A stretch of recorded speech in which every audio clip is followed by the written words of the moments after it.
Assalamualaikum warahmatullahi wabarakatuh. Perkenalkan, kami dari kelompok 5 ingin mengamati dari pohon jati atau Tectona grandis.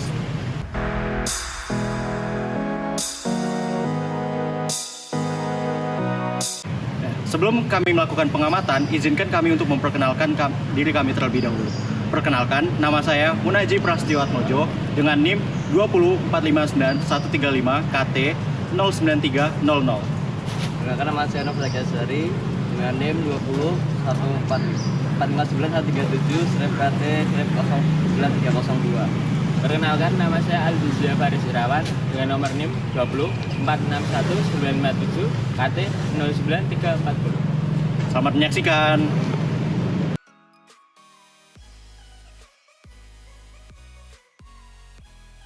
Jati adalah sejenis pohon penghasil kayu bermutu tinggi. Pohon besar, berbatang lurus, dapat tumbuh mencapai tinggi hingga 40 meter. Berdaun besar yang luruh di musim kemarau. Nama ilmiah jati adalah Tectona grandis. Jati dapat tumbuh di daerah dengan curah hujan 1.500 hingga 2.000 mm per tahun dan suhu pada 27 hingga 36 derajat Celcius, baik di dataran rendah maupun dataran tinggi. Tempat yang paling baik untuk pertumbuhan jati adalah tanah dengan pH 4,5 hingga 7 dan tidak dibanjiri dengan air. Jati memiliki daun berbentuk elips yang lebar dan dapat mencapai 30 hingga 60 cm saat dewasa. Jati memiliki pertumbuhan yang lambat dengan germinasi yang rendah, biasanya kurang dari 50%, yang membuat propagasi secara alami menjadi sulit, sehingga tidak cukup untuk menutupi permintaan atas kayu jati. Jati biasanya diproduksi secara konvensional dengan menggunakan biji. Akan tetapi, produksi dengan bibit dengan jumlah yang besar dalam waktu tertentu menjadi terbatas karena adanya lapisan luar biji yang keras. Beberapa alternatif telah dilakukan untuk mengatasi lapisan ini, seperti merendam biji dalam air, memanaskan biji dengan api kecil atau pasir panas, serta menambahkan asam, basa, atau bakteri. Akan tetapi, alternatif tersebut masih belum optimal untuk menghasilkan jati dalam waktu yang cepat dan jumlah yang banyak. Secara ekonomis, jati merupakan tumbuhan yang dimanfaatkan kayunya. Di Indonesia, kayu jati memiliki nilai ekonomi yang cukup tinggi.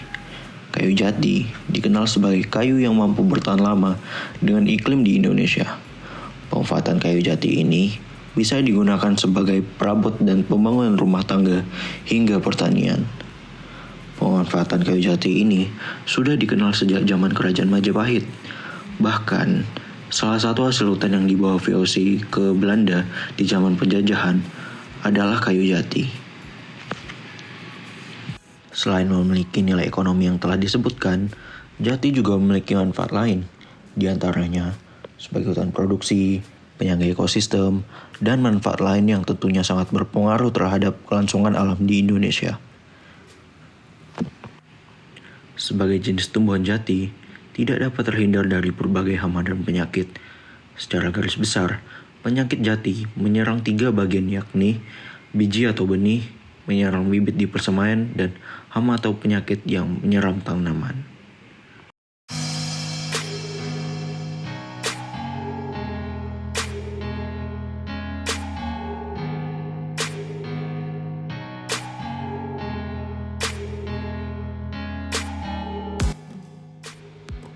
Pengamatan kerusakan tanaman yang ditimbulkan oleh serangga dilakukan pengamatan pada pohon jati yang berada pada lokasi di sekitar Fakultas Kehutanan Universitas Gadjah Mada.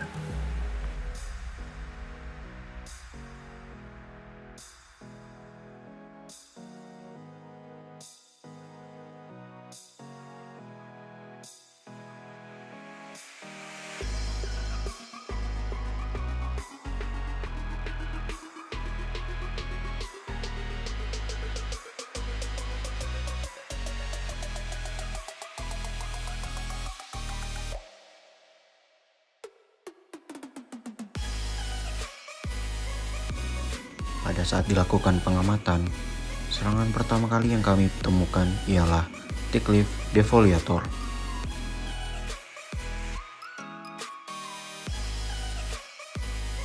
Hiblea puera merupakan satu di antara hama dengan ordo Lepidoptera, dan inang yang menjadi sasaran serangan dari serangga ini ialah pohon jati atau Tectona grandis.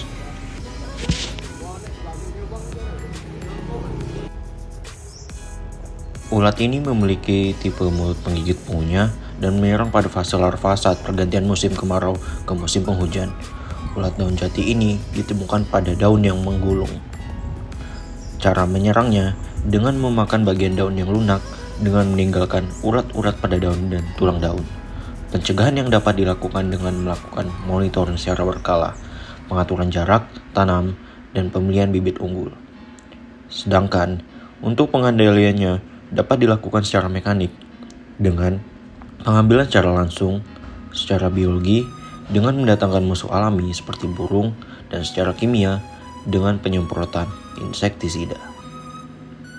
Selanjutnya, yang terlihat di lapangan ialah ditemukan rayap pada pohon jati. Rayap ini memerlukan kelembaban yang tinggi untuk bertahan hidup. Rayap ini masuk ke dalam tipe mulut penggigit pengunyah, bermetamorfosis secara tidak sempurna, dan menyerang pada fase nimfa saat awal musim penghujan. Sayapnya terdapat 2 pasang, sama besar dan bentuk serta tipis. Seperti yang telah dikatakan sebelumnya, rayap ini hanya hidup dengan baik jika dalam kondisi kelembaban yang tinggi, sehingga dapat dilihat bahwa rayap ini menyerang pada musim penghujan.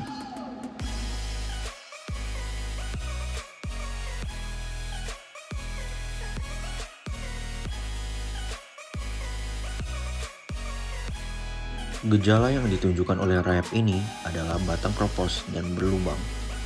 Bahkan, pada fase lanjut dapat mematikan tanaman. Tanda jika terdapat rayap adalah dijumpai lorong kembara pada pangkal batang dan ditemukan rayap pada batang tersebut.